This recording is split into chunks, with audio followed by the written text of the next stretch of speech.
يا طه ها أين اليهود ها من اليهود والله أودك أنا ذا نطلع أما أنا السنك رجال هاي أنت نجمع أصحاب الحارة ونطلع الحدود هاي هذا نجمع أهل الحارة ونسلم هاي أنا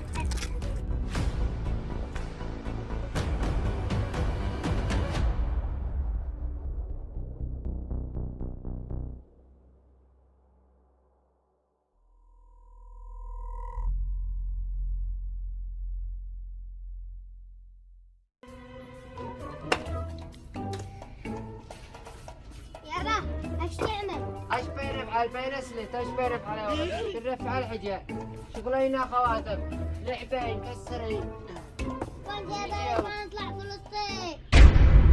ايه على ابو عبيده تعب قدرنا تعب اسقط تعبت يا ولدي ليه تطلع بلوك ولا تتعب جالس وكل تشرب وتلعب لك كوره وتقرا ما نشتي منك شيء اي شيء تبي تعبك كيف يا باشا انا نطلع انا مكبي يحرروها القسم هذا نطلع كان معنا عوالي بالبيت نطلع فلسطين صح يا ولدي واحنا كلنا اليمنيين نشتي نطلع فلسطين ولو يفتحوا الحدود لا نطلع احنا والناس بس يا ولدي الحدود مغلقه هنداري اقصى جاي مغلقه على اشطر انا ولدي عتستور سعدي الجدر حق المدرسه هاي تيجي مسك فيها المياه تصير العب لك بالنسبه وهذا نهر بالتالي والله لو انطلق العب يلا جاهل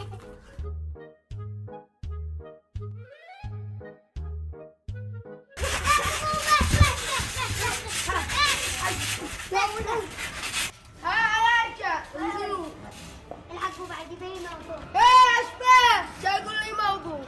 هيا يلا.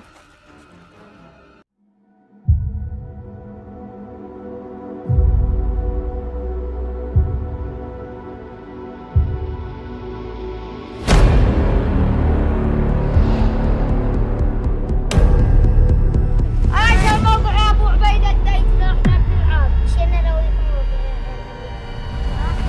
يهود امامه اسرائيل كلاب اما لا حكام العرب ما يقدروا يعملوا شو لا قد حرروا. ما هم الا حتى المسيرات يقسم بالله منو اللي يطلع معاه غزه؟ انا ايش معاه اوالي انا دي لآلي خرج بس انا بقضية ذكات وانتم جالسين على الزبج قوموا هيا